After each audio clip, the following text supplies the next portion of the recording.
cloud. Say that again, Vito? Oh, does anybody know where all these recordings go? Because I've been recording some of the classes I give. But I think I don't Lois know where has they are. access to them. Oh, okay. So you have to have access. So it's not just openly. Not yet. So I'm hoping to Okay. assemble them all, at least for this class or for this seminar series, into a common location where we can link them all. But that has not been done yet. Anyway, Aaron, we have a few speakers that actually said, no, I'm going to wait because I want to come to Nashville in person. Because there is this buzz that Nashville is a fun place, and then there are the whiskey lovers. Oh no, I want to come over there. So, but now they're all coming like you on Zoom. Yeah, back quite a few months ago, I was invited to go out to UMass Amherst, and I decided, oh, I'm going to pick the furthest date out possible because I would really like to go in person. And so I picked March, and I think it's uncertain whether even then it'll be in person. So we just have to will keep definitely things... invite you back, though. So you'll get another opportunity. And bring your bike. Yeah. See if we can work that in for sure. All right, so everyone is here now, and I just wanted to give a brief introduction of Aaron Meyer, our esteemed presenter today. He got his bachelor's in science in bioengineering from UCLA back in 2009, and got his PhD in biological engineering from MIT under the guidance of Doug Laufenberger and Frank Gertler in 2014, when he started applying for his own funding and became a research fellow at MIT for a few years until 2017, when he took his first faculty appointment at UCLA in the Department of Bioengineering as an assistant professor. And he's been making a splash for a number of years now in the systems biology community. And in fact, he serves as the co-chair on the Association of Cancer Systems Biology.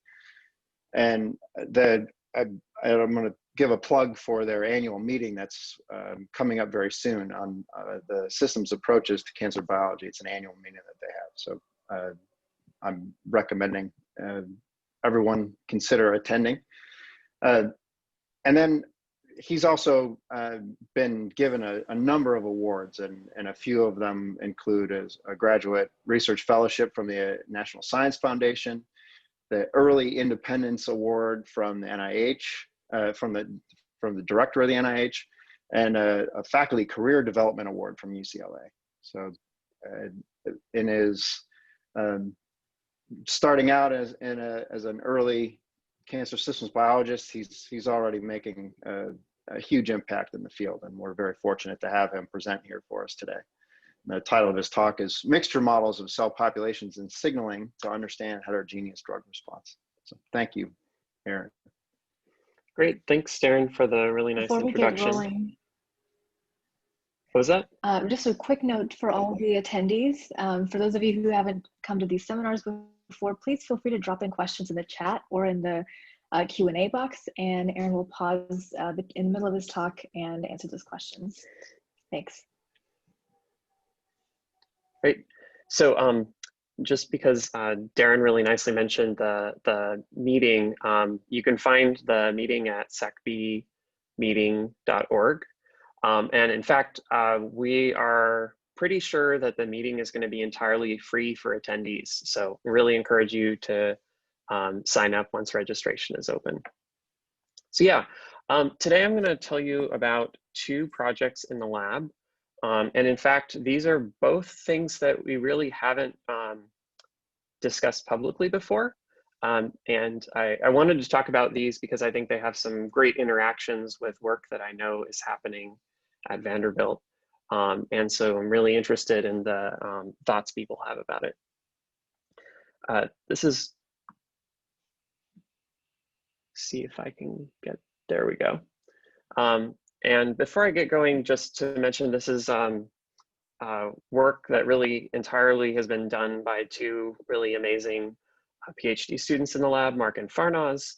And all this work is with really a team, including some great collaborators, Laura Heiser, Sean Gross, Forrest White, and Eric Haura. So the thing that we're really interested in better understanding is how we build models taking into account the diversity of cells that exist in a tumor. And I really like this example because I think it shows really visually what the situation is. So even in these sort of established cell lines where we would think that these are a lot more homogeneous than what an actual tumor would be, you can see that there's an incredible amount of diversity here. And this is showing staining these cells for a variety of markers that roughly show the differentiation status of these cells. And you can see that there's a lot of different colors because these cells are all really different.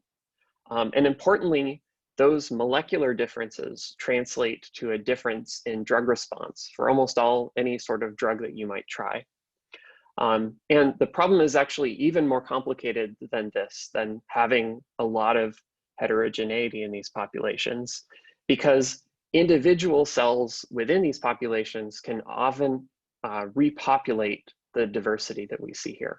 So it's not as though we can just make a drug that kills all the green cells and then kills all the blue cells, because the green cells can give rise to the blue cells. And so we have to think of these as populations and better understand how the population is structured and therefore how we can treat it. And we've been kind of thinking about cells almost as people, because we have a lot of tools and a lot of history in trying to better understand how people are different from one another. So for example, why some people might get a disease and other people might not get a disease. And in population genetics, there's really these two very general strategies for studying how people are similar or different. One would be association studies, where we take a bunch of people, some of them have a disease, some of them don't have a disease. We put them into two bins, and then we do some sort of statistical testing for the different molecular features that we want to compare. And this is really effective in a lot of cases, but there's actually an entirely different approach that can be taken to study genetic diseases, which would be doing something called a linkage analysis. So taking a group of individuals that are really related to one another, mapping their relationships, and then one can track how a disease is passed down among those relatives. And this can be incredibly powerful for finding genetic sources of diseases, even in cases where it would be almost impossible to find those genetic factors through an association study. So let's compare this using this analogy to what our cell experiments generally look like.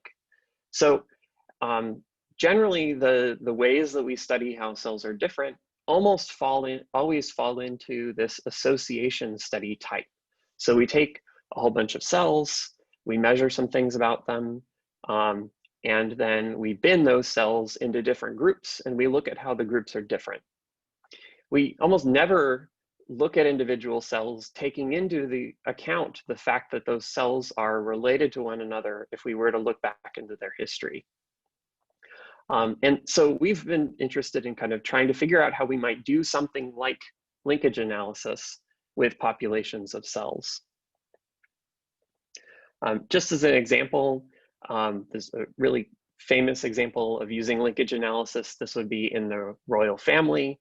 And even without needing to use a whole lot of complicated measurements to study this, one can use tools like linkage analysis to use this very small set of people and understand some of the features of how these people either do or do not have a disease. So for example, even from a very small family like this, we might, you would never really think of doing an experiment with, 10 to 12 cells.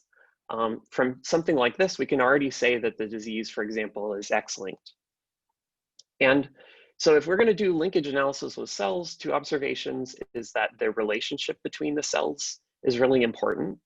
And the way we define the states that people are in, whether they have a disease or not, starts with the phenotype. So we're going to try and use some sort of phenotype and then worry about the molecular measurements later.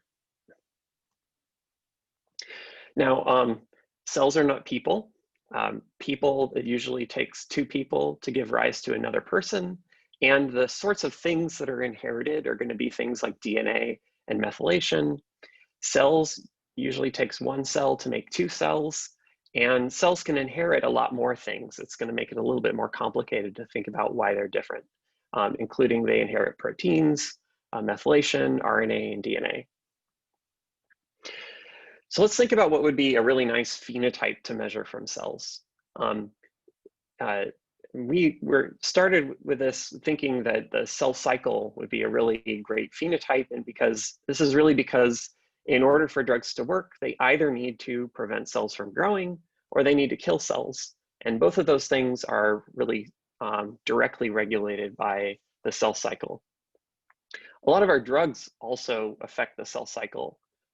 This includes many chemotherapies directly mess with the cell cycle machinery, including blocking DNA synthesis or blocking chromosome segregation. And also a lot of our targeted drugs do things like block factors that affect the growth of cells. And we can think of that potentially having some sort of cell cycle specific effect. Just to motivate that drugs might have really cell cycle specific effects.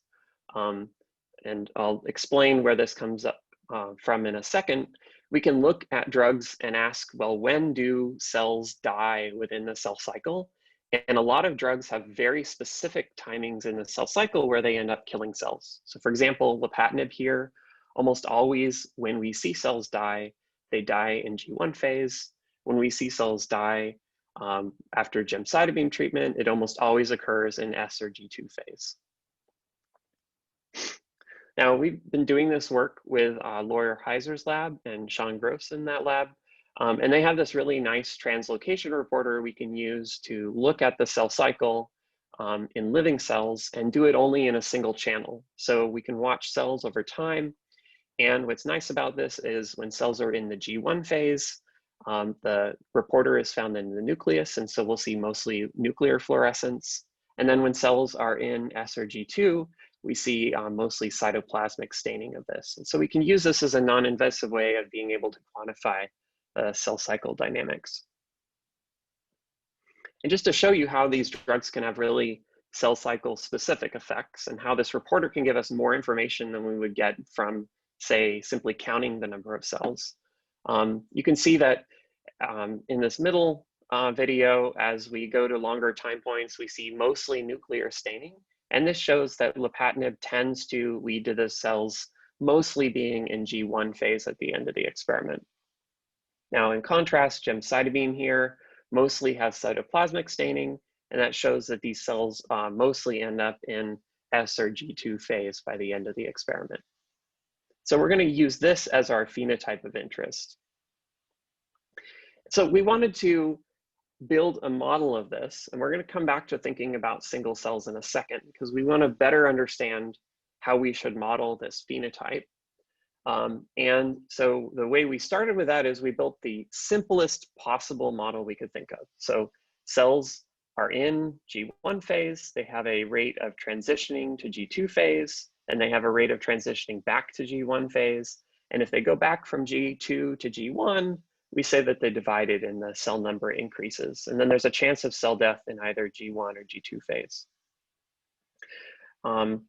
And so we thought this would be great to compare, and this would allow us to do things like quantify the cell cycle specificity of drugs, but almost immediately ran into a snag, which is because that model was very simple, we could understand the behavior of it using a lot of analytical tools.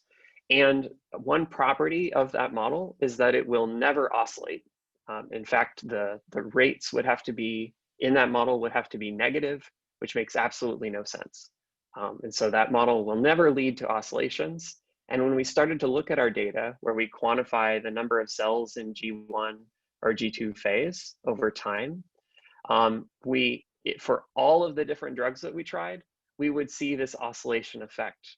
And we would additionally see that generally the period of this oscillation got longer as we increased the concentration of that drug. And so we needed to figure out a way to explain why we were seeing this behavior that would never appear in our model. So what Sean Gross did in order to start to figure out where this might be coming from is he looked in single cells and asked, well, how long do cells spend in a particular cell cycle phase? And this is showing a distribution from that, where you can see that in the control condition, cells are spending about 10 to 14 hours in G1 phase. And then as we increase the concentration of lapatinib, what we're seeing is that lapatinib increases the time cells spend in G1 phase. And then we see that this distribution also widens somewhat. And what we also observed is that these distributions of cell cycle durations followed what would be a gamma distribution. And I'll explain a bit more about that in a second. So we built this little simple model where we said, okay, well, the cells spend a certain amount of time in G1 or G2 phase. Can we get this to oscillate? And we could see oscillations. And so we thought, well, maybe this is an explanation for why our model wasn't working before. The difficulty here, well, and so what we're going to do now is, instead of using this simplest possible model, we're going to add a little bit to it. We're going to say that cells spend a gamma distributed amount of time in G1 phase, or a gamma distributed amount of time in S or G2 phase, and then there's a rate of cell death in either of those phases, and see if we can quantify, can match this to the behavior that we see in cells. Now, anytime we're talking about cells spending a certain amount of time in a certain cell cycle phase, what this ends up being is some sort of delay model. And these can be really difficult to model. They can have a lot of really bad behavior where it's difficult to even simulate how they should behave. They tend to take a lot of time to simulate, and so they're just very difficult to work with. But there's this really nice property that we can take advantage of. So gamma distributions represent a process where it's sort of like if you're walking to the kitchen to grab some water. You don't walk to the kitchen in one giant leap. You take individual steps to get to the kitchen. And that's the exact type of process that a gamma distribution models. It's a process where that's made up of a lot of individual steps. And that gives rise to this shape that we see, where no cells spend zero amount of time in G1 phase. They all have a delay in how much they spend in G1 phase, meaning that they always spend sort of an offset of time. And so instead of building some really difficult to model delay model where we capture this directly, what we can do is break the cell cycle phase into a bunch of individual processes. And this lets us build a very simple model that we can simulate readily and will behave basically always. And so it'll be a lot easier to simulate. And so we went back to our experiments and we fit this model to those experiments and saw that it could fit really closely to the behavior that we observed. So this is showing the shaded region is the quantification of the number of cells in G1 or G2 phase. And it's showing fitting to individual replicates. And you can see that the model almost exactly matches the data. And so this gave us confidence that we were accurately modeling the cell cycle behavior. And this gives us a model then that we can use to interpret these data, where we treat cells with a variety of different compounds and want to know, well, what are the cell cycle effects of those drugs? The other thing is breaking open the model and looking inside. We saw that it matched what we expected to see from the single cell quantification. So this is showing the cell cycle progression rate that we got from the model when we fit it to those experiments. And you'll see that the rate of progression through G1 phase goes down. So what this would correspond to is cells spend more time in G1 phase as we increase the concentration of lapatinib. And there's very little cell death. So you'll see that these rates are small enough there that about 1% of the time at even the highest concentration of lapatinib, we're seeing some sort of cell death. And so not only is the model fitting the data that we observe, but it's also giving us a correct inference of the behavior of our cells. But this is really all to say that we have a phenotype now, so the cell cycle and how it responds to drugs, that we can then use to do something like linkage analysis. But what we really want to be able to do is take data like this from individual cells and then better understand how those cells are similar or different. And we can get a whole lot of information from just watching cells over time with a reporter like this. So we can see when cells transition, we can see when they divide, we can see when they die, and we also know where that happened in the cell cycle. And because we know the relationship between cells, we can tell, okay, is there a family of cells here that all in effect have a disease? So maybe they all died. And so maybe that comes from the fact that they're all related to one another. And so this is showing some of the data that we quantified in individual cells. And you can see, I think there's a striking amount of heterogeneity here. And I say I think because I actually don't know what this should look like if we assumed that cells were completely homogeneous. And so we're going to use the model to kind of better understand that too.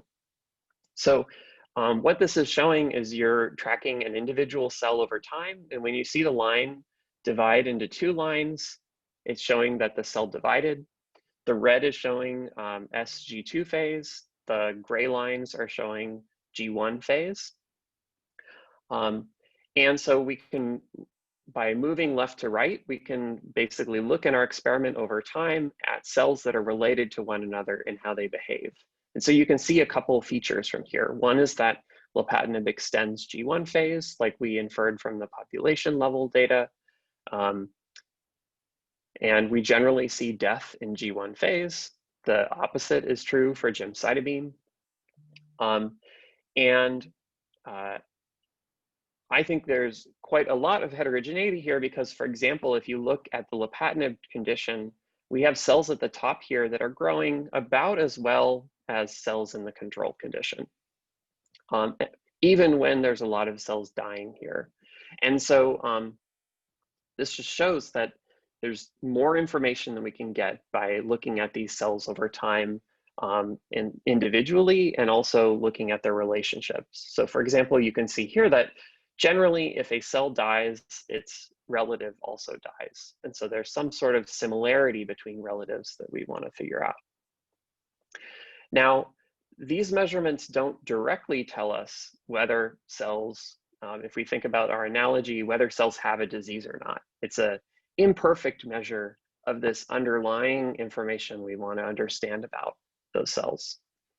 And so this maps really nicely to a particular type of model that we can use. So let's imagine that all of those cells are in some sort of, they're resistant in some way, or they're sensitive in some way. And what we know about these tumor cells is that if we take one of them, they can repopulate all the heterogeneity that we see. And so there's some rate of transition from going from a sensitive cell to a resistant cell or vice versa. Now, we don't see anything on the top here. This was as if we're some all-knowing being and we know the answer to everything. We would be able to see that this process is happening, but we don't see that. What we see is our phenotype, which is the duration cells spend in G1, the duration cells spend in S or G2 phase, and then whether they divide or die in individual phases. So we get imperfect information about this hidden thing that we care about. So whenever we have some process like this, where we have a chance of transitioning between two different states, that can be used as something called a Markov model. And then the fact that we don't actually see these means that these states are hidden to us. And so a common tool to use for studying situations like this would be a hidden Markov model. And this is a type of model used all the time for especially processes that happen over time. So it can be used, for example, it's used in your phone. If your phone is tracking whether you're walking around or not, if you're walking at 1 second, you're probably walking in the next second. And so it uses that information to better infer what you're actually doing in that moment.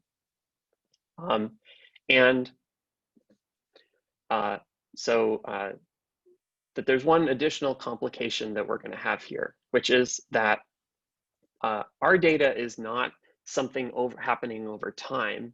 It's something happening over cell lineages. And cell lineages are not just watching a single cell over time, because at some point that cell divides and it becomes 2 cells. And then it divides again and it becomes, say, 4 cells. And so we're going to have to use kind of an adjustment to our hidden Markov model. Luckily, there are models called lineage tree-based hidden Markov models. And these models allow us to do all of the same things as we would do with a hidden Markov model. And so we can take our data, which is the phenotypic measurements from these cells, and then we can use this lineage tree-based hidden Markov model, which we're gonna call a THMM. And we've built a Python package that basically allows you to very flexibly use these sorts of models. So for any sort of phenotypic measurement you might make on cells, you can then use these kind of models to understand how the heterogeneity exists in your population. And roughly what it does is it assigns cells to certain states. It says, okay, this cell over here is a red cell, this cell over here is a blue cell. And then it updates what it thinks the behavior of those cells are. So it looks at the cells that have been assigned as red and says, okay, the behavior of those cells as a whole is roughly this. And then it goes back and reassigns cells to the phenotypes that most closely match those cells. It goes back and forth until this process stops. And then you end up with a model that fits the data that you have. Now, as outputs to that model, we can look at a whole bunch of different features of our data. So we can look at the chance that a sensitive cell becomes a resistant cell. We can look at how the resistant cells behave similarly or differently to the sensitive cells. If we go and watch cells over time, we can classify cells as either being in the resistant or sensitive state. And then we can also use this model to just ask, okay, how many states do we think exist in our data? So how many different phenotypes are we seeing? Now, this is a pretty complicated model, and so we wanted to do a few experiments just computationally to be confident that we'd be getting the right answers out. And so this is showing if we make basically fake cell lineages. So we simulate having cells over time. What's nice about this is we actually know the answer. We know that this cell right here is blue because we said it was blue. And then we plug that into our model. We saw that you do need about 100 cells to get an accurate prediction. But above that, you can get accurate predictions for what the underlying states of these cells are. There's one additional snag if we're watching cells over time and using the cell cycle as our phenotypic measurement, which is we don't run our experiments for infinite amounts of time. Sean goes in and sets up the microscope and runs it for about 96 hours, and then we end that experiment. And so all the cells at the end of this experiment, we know they were living at the end, but we don't know how long they lived. They actually probably died about then because he probably bleached the cells, but that's not the thing that we want to model here. And so this corresponds to something called censorship. So this comes up in things like clinical trials, where we know a patient survived to the end of the trial, but we don't know what happened after the trial ended. And so we need to adjust a few things to get this to work well. But then once we basically marked these cells that were at the end of the experiment, and then treated them a little bit differently, we could get accurate predictions even for those cells. The other thing we wanted to ask is, well, how different do cells need to be for us to be able to accurately build a model? Because if you think about this case on the left, if cells are almost identical, like you might look at two cells that are just shaped very similarly and say, well, you know, there's a little bit of a difference there, but I don't know if I'd say it's actually different.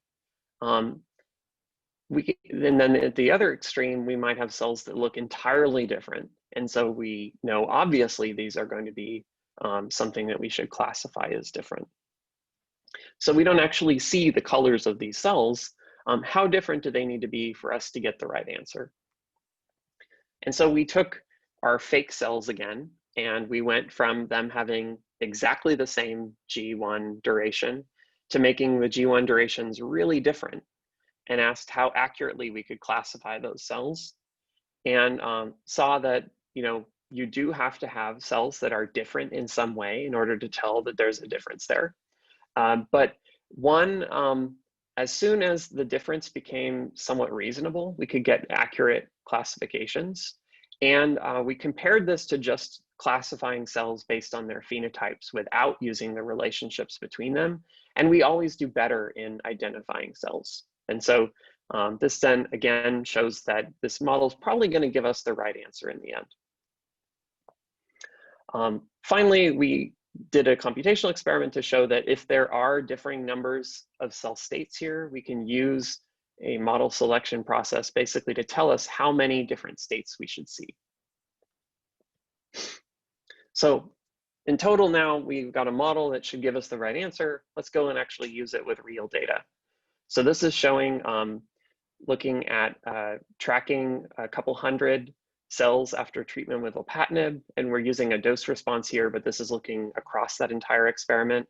And then also looking with gemcitabine treatment, and the model is predicting that we have about 3 or 4 states or phenotypically different cells with lapatinib, and 4 states with gemcitabine.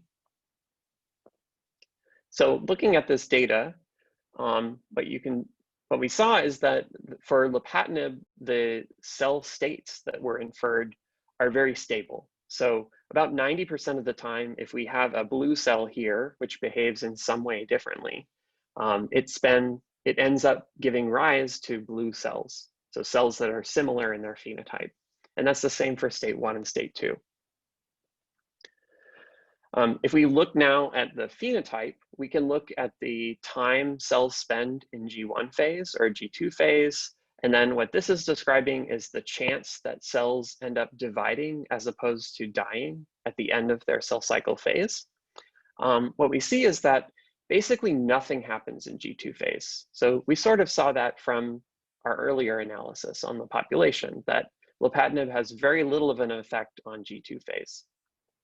In G1 phase, though, what we see is that state 1 and 2 are mostly resistant to lapatinib. So they don't have a big change in the amount of time they spend in G1 phase. The increase in, or the arrest of cells with lapatinib treatment almost exclusively comes from cells that are in state 2. And so what we can then do with this is we can go back and take our population of cells, and we can do things like classify, okay, these are the state 2 cells. Let's go and look at those and look at their molecular differences. And we're starting to work on some of that. Gemcitabine ends up being quite a bit more complex. So we have, first of all, we have more states here.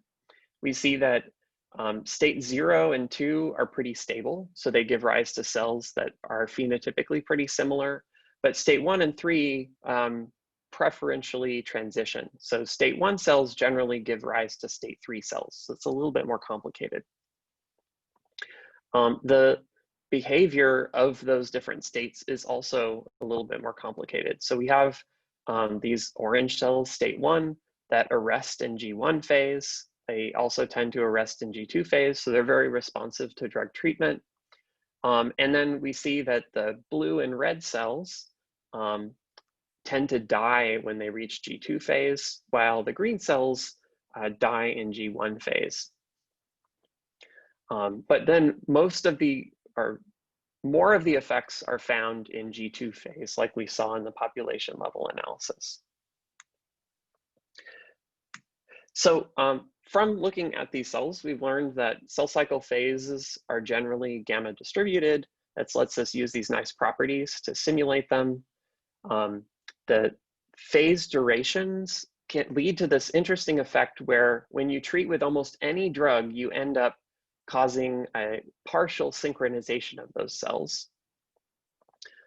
I think it's striking that even established, we think of them as very basic cell lines, have a remarkable amount of heterogeneity and drug response.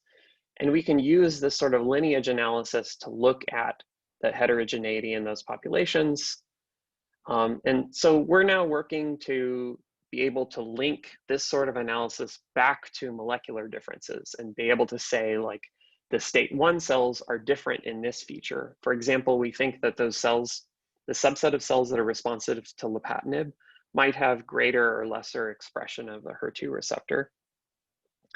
And we're really interested if you have imaging data where you've tracked cells over time and you're interested in how those cells are similar or different. We're really interested in people being able to look at lineage resolved data and better understand what's happening in it. So I can stop here for a bit to discuss any questions.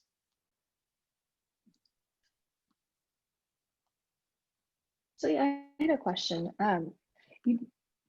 How are you, I guess, quantifying the cell cycle effects? Like, are you doing image segmentation and tracking them, or like, what is your approach there? We have to segment and track them over time. And that's actually one of the hardest parts of this, because we don't just need to be able to see where the cells are in the image, but we also need to be able to map that cell between the images. So things like cell migration end up being a big problem. Luckily, many of these drugs have pretty big effects in blocking the migration of the cells, and so it's a little bit easier to track them, but that still is where a lot of the work goes in and being able to put together the data. Thanks. We have a question from John Vastola. Really interesting ideas so far. What are the minimal ingredients in your mind for going further and thinking about the molecular determinants of different states? Are GRNs too complicated, for example? Should that part of the model be stochastic or deterministic? Yeah, so I think there's a few different things in there. One would be how we go from a model like this as currently constructed and map that back to molecular differences. So there's some easy ways you can think about that and some harder ways you could think about doing that. The easy way, one thing we've thought about is, well, this model tells us roughly what the percentage of each state is at the beginning. And so if we look at something like, single cell RNA-seq, we would be able to say, well, okay, there should be about 25% of this state and 10% of this state. And so we could try and map that to the clusters that we see based on molecular differences. A fancier way of being able to identify what the molecular differences are would be to run an experiment where you track the cells over time, you fix them at the end, and then we can use our model to say exactly which state each of those cells are in. And then we can use something like staining to look at those exact same cells. Or there's also some kind of complicated barcoding schemes where you can say, okay, where you can map those individual cells to something like RNA-seq. I think the other part of that question and what it's alluding to is, not all cell states or differences between cells fall into these discrete bins. You might have some sort of continuum of differences. That makes the model a lot more complicated. So there are ways of building things like hidden Markov models where the thing that you inherit is some sort of continuous value. It's an interesting idea. The hidden Markov model has just been the easier way of going about this. And actually that small thing I mentioned where the lineage, the THMM is a little bit different from a normal hidden Markov model. It's actually quite a lot more challenging to set up. Great, we have another question from Jason Hughes. How do you extend this modeling to other types of lineage data, like gene expression levels for cell lineages over time? I mean, if you can essentially use this. So actually, when we started on this, there have been a couple papers that have used THMMs to analyze things like lineage trees across species, for example. But there was really no implementation that would allow us to do anything. And so one thing that we've worked on a lot is making a modular package where you can basically define anything that you have measurements of. And you should be able to model it so long as you have those measurements and you know how the cells are related. So for something like gene expression, it really should be almost ready to go. You would just have to define how you want to treat the gene expression for each type of cell. So Aaron, I had a couple questions for you too. Did I understand correctly that the cell states themselves are mostly defined by the amount of time spent in G1 or G2? Or are there other features of the cells that you're including in your cell state model? It's defined by that and whether they divide or they die at the end of that phase. So the cell fate as well. Interesting. So I'm curious whether the model itself, this modeling framework, is defining cell states in kind of absolute terms. Are these cell states that you can compare to another data set and say, okay, that cell state 1 or cell state 0 is actually found in another experimental data set, or is the model framework dependent on the data that you acquire right there? So the way we're defining cell state is possibly a little bit different than how it would be defined elsewhere, which is we're saying different states are phenotypically different cells. And because we're talking about phenotype, it could potentially be different if you go into a different data set where people, for example, treated with a different drug or maybe had the cells in a slightly different condition. One way we have been looking at mapping between data sets is if we think the molecular differences are shared, then the transition rates and the percentage of each state should be shared. And so you could have treatment with a bunch of different drugs and basically use that to match which states you have in two different data sets. And that seems to work pretty well. Interesting. Yeah, that's great. Thanks. We have a question from Corey Hayford. It says, Dr. Meyer, great talk. You talked about lineage-specific information. Do you think / have you seen lineage-specific transitions into specific states probabilistically, i.e. not one lineage to one state, but one lineage primarily goes into one state over others?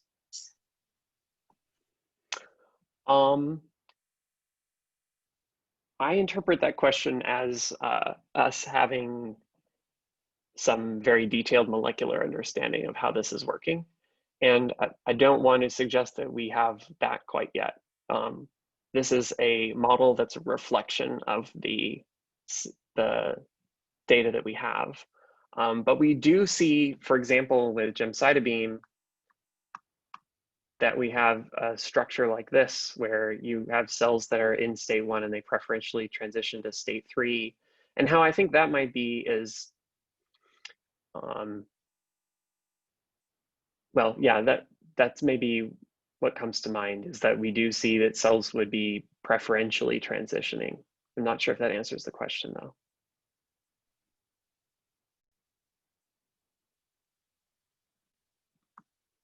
Right, if we have no further questions, the floor is yours again. Okay, great. I am going to, in the interest of time, I'll kind of jump a couple forward in a second. But just to transition, we've been working for quite a few years in better understanding this, I think, very interesting receptor tyrosine kinase called AXL. And to kind of link thinking about differences among cells to differences in signaling, this interesting observation we had a few years ago, which is if we take cells and we treat with targeted therapy, we're switching to lung cancer cells in this case, and so they're responsive to lapatinib, which inhibits EGFR. And we look at phospho-ERK and phospho-Jun as a measure of how inhibited these cells are. You can see that there's a subpopulation of cells here that are higher in phospho-ERK and phospho-C-Jun, and these are also the cells that are positive in AXL expression. And so we've broadly been trying to understand, well, what does AXL do in cells in order to lead to oncogenic phenotypes? Because it does participate in quite a few different processes. And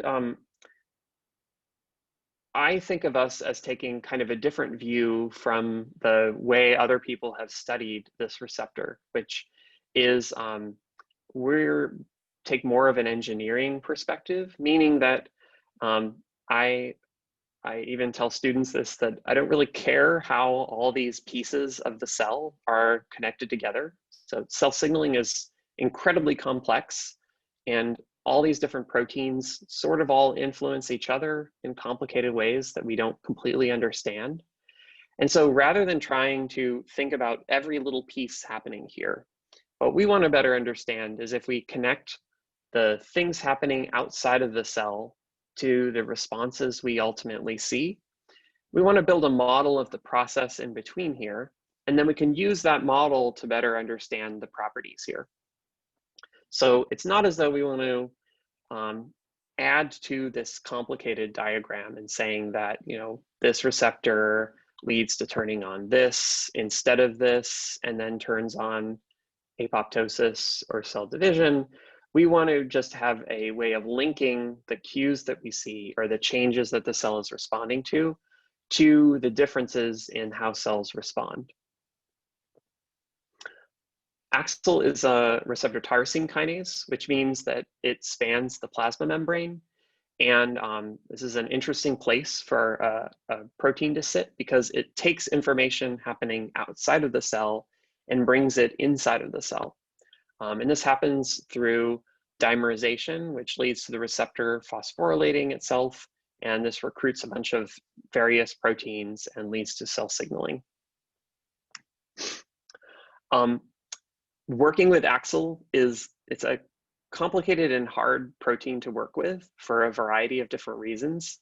And so I'll just show this as an example. One of the deep, dark secrets of the AXL receptor that existed for many years is you can very easily do experiments that you would think are very simple, and they turn out to not work at all how you would expect.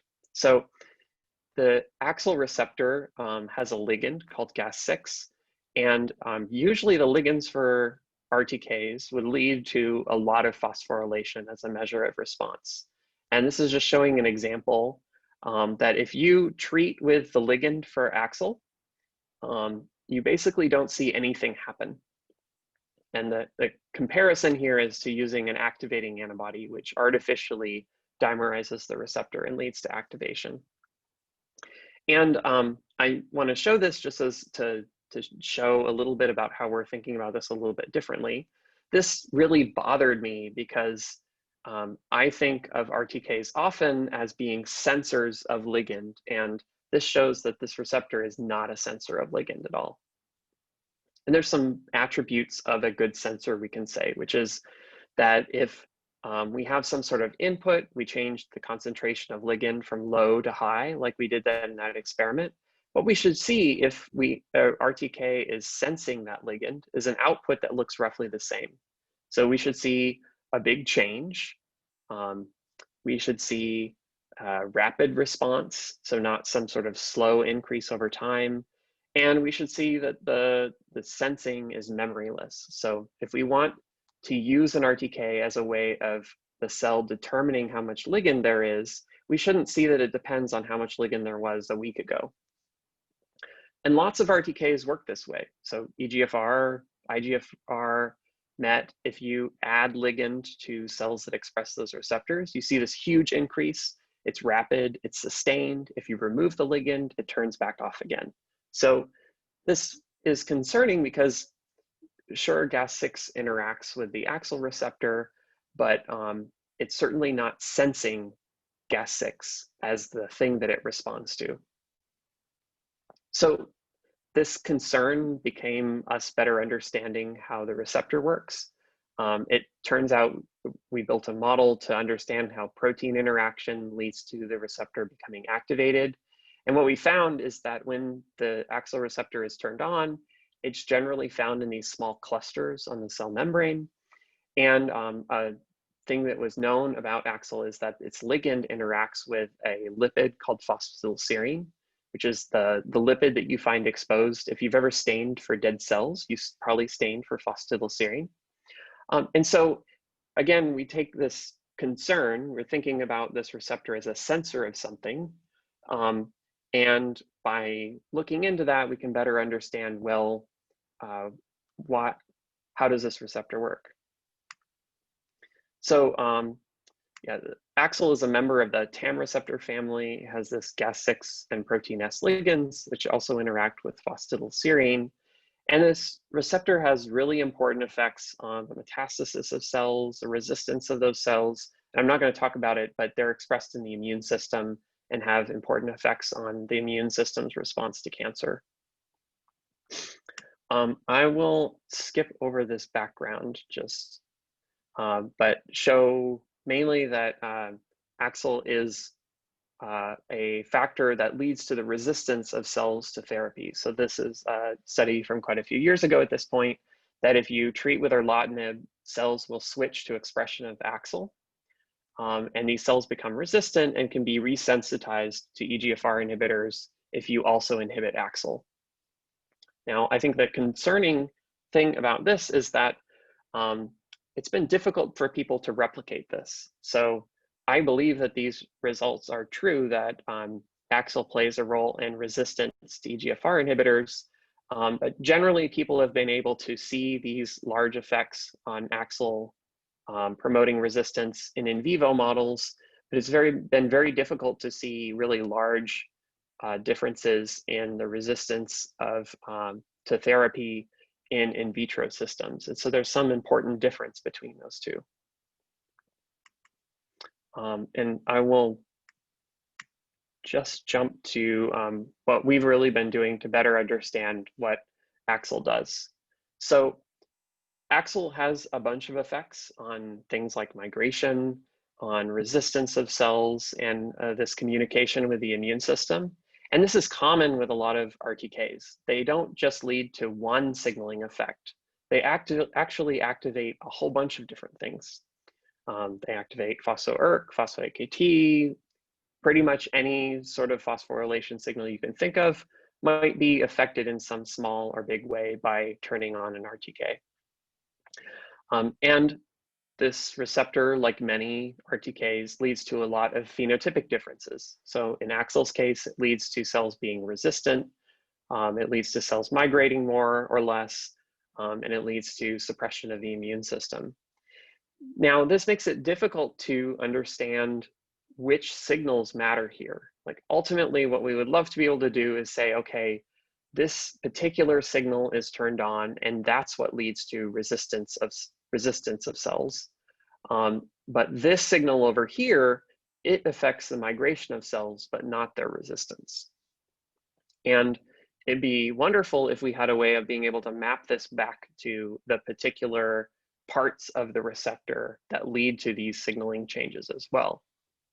So in order to do this, we basically built ourselves a family of receptors that had different signaling. We made tyrosine mutations, or mutations to each of the tyrosine residues on the receptor, in effect trying to break some portion of AXL signaling And then we can compare those mutants to better understand what parts of the signaling of the receptor lead to these signaling changes and lead to the migration or other phenotypic effects. So we made those mutations, and I'll show this data in a condensed form in a second, but what we broadly found is that different mutants of the receptor have differing phenotypic effects. This includes viability, shown on the left here. So different mutants here show different viability responses in the presence of erlotinib. They also show differences in whether those cells die in the presence of erlotinib. They show very different migration effects using a scratch wound assay. And actually, someone in our lab found this really interesting phenotype, which is that cells on erlotinib treatment tend to form these clusters. And AXL, if you activate AXL, it leads to these clusters going away. And so we also quantified this using a metric of clustering, and saw that the different mutants led to differing effects on the clustering behavior as well. So we can look at this in a PCA analysis setup, where basically we're taking those 4 different phenotypes, and we use principal components analysis to be able to visualize these 2 different directions of how the data varies. And what we see is that most of the untreated cells, or all of the untreated cells, are off in one position. And then we can separate mutants based on whether they have larger effects on migration and this clustering effect, or if they have larger effects on the viability of cells. And so this suggests that indeed, these different mutants are giving us slightly different signaling, and we can use that to separate out how the signaling from the AXL receptor leads to things like migration differences or resistance differences. So in parallel, we set up a slightly different way of being able to do the clustering of this data, where normally how people would do this is k-means cluster the data and then predict a certain phenotype. Instead, we measured this phosphorylation data by mass spec in collaboration with Forrest White. And we actually have some other information that we wanted to use there, which is the peptide sequence of each of these. And so I'm going to skip over the details of it in the interest of time, but we built a slightly different way of being able to do the clustering that took into account the phosphopeptide sequences. And in total, what that ended up giving us is a model that was better able to predict each of these phenotypes as compared to just clustering the data using strategies that people have used before. The other benefit of that is when we get a cluster that predicts a certain phenotype, we not only see how it changes across the different mutants, but we can also predict its upstream kinase. Because when we do this clustering, we in effect build a motif for the upstream kinase that affects that signaling cluster. And I'm going to skip over talking about the different phenotypes in detail and the model we use to predict them. But one of the biggest clusters that we found that was really changed by AXL activation are these 2 clusters that are very clearly have a bunch of different components of the YAP-TAZ pathway. And in fact, it looks like in our global phosphotyrosine data that the YAP-TAZ pathway is one of the biggest signaling effects of the AXL receptor. And so we see this ABL cluster, which matches some ABL profiling that has been done before. And we also see this SARC family cluster that has a lot of members that are related to YAP-TAZ. So we've been working on validating some of this. And roughly what we found is that YAP is generally sequestered in the cytoplasm when EGFR is active. But then when AXL is turned on, you get this positive feedback loop. So AXL is actually one of the canonically expressed genes when YAP-TAZ is turned on. And fact, then it ends up turning on YAPTAZ further. And this is something that's been characterized a little bit, but what we see is that this is a really core signaling component of responding to AXL. And so the behavior of having this positive feedback loop could be really interesting. In fact, one of the effects of having a positive feedback loop could be something like bifurcation, which would lead to promoting heterogeneity within a population. And we're still really working on characterizing this more using some targeted validation of our modeling results. So with that, I will jump to just thanking the people that have worked on this. So Mark and Farnaz did really all the work in our lab. Scott Taylor is a staff member in our lab that did a lot of the experiments.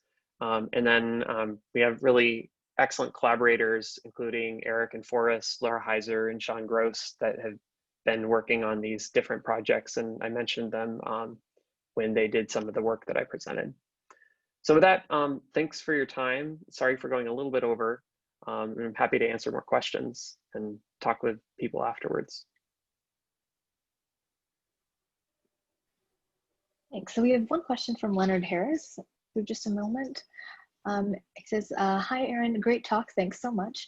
I especially appreciate you mentioning near the beginning that we have to think about cell populations as a whole, rather than in terms of individual cell states that can be targeted. That's such an important but subtle point that not many seem to appreciate. One question, your lapatinib and gemcitabine results from the first half of your talk showed different numbers of states in each case. We like to think in terms of epigenetic landscapes where cell states constitute basins within that landscape. We often talk about drugs changing the landscape, meaning both the depth and numbers of basins within the landscape can change in various ways in response to different drugs. Your results seem to be consistent with this view. Would you agree with that? And thanks again. Yeah, absolutely. So I think at first when you see something like that, that the number of states predicted is different for two different drugs, that seems discouraging, because what does a state even mean then? Because I think in a perfect world, we would be able to just think of there being only 3 states ever in a population. But it makes sense that when you treat with a different drug, you're going to end up with different heterogeneity being revealed, because these drugs do different things. So I think in reality, there are both 3 and 4 different states. It could be that some of those states are common between the 2 different drugs, and we only see that there's this 4th state when we treat with a different drug. Or these states could even be different, because it could be that there's one type of molecular factor and its differences affects lapatinib response. And then there's an entirely different set of molecular factors that lead to this difference with gemcitabine. So yeah, it shows that the problem is a lot more complicated than one would think just initially looking at this. But I think what's nice about starting with phenotype is if we went and measured all these molecular changes, we'd actually find that there's like 26 clusters of different states of cells. What starting with phenotype shows us is these are the differences among cells that matter for this drug response. All right, we have one last question before we move on to the discussion portion. This is from Vito Quaranta. He says, excellent talk, Aaron. In small cell lung cancer, YAP expression is associated with a sort of mesenchymal phenotype. Do you see any evidence of EMT in downstream of AXL activation? Yeah, EMT is complicated because it kind of depends on how you define EMT. I would, based on this, pretty confidently expect that we're probably affecting EMT quite a lot, because this is showing, with wild type cells, they're mostly as single cells. You see them cluster together with EGFR treatment, and then they become single cells when we activate AXL as a bypass receptor. So that makes me think that there probably are changes in EMT. We have not looked at some of the EMT components directly or done gene expression in these cells to be able to look at that. So it'd be really interesting to look at. Terrific. And with that, I'd like to invite everybody to join the link that Darren posted in the chat for a deeper discussion with Aaron. All right, see you all there. Thanks. And I should use that link too? Yes. If you just click it, it should actually open up in your browser, which then you should be able to go seamlessly into the other Zoom. Okay, perfect. All right. Yep. Thanks.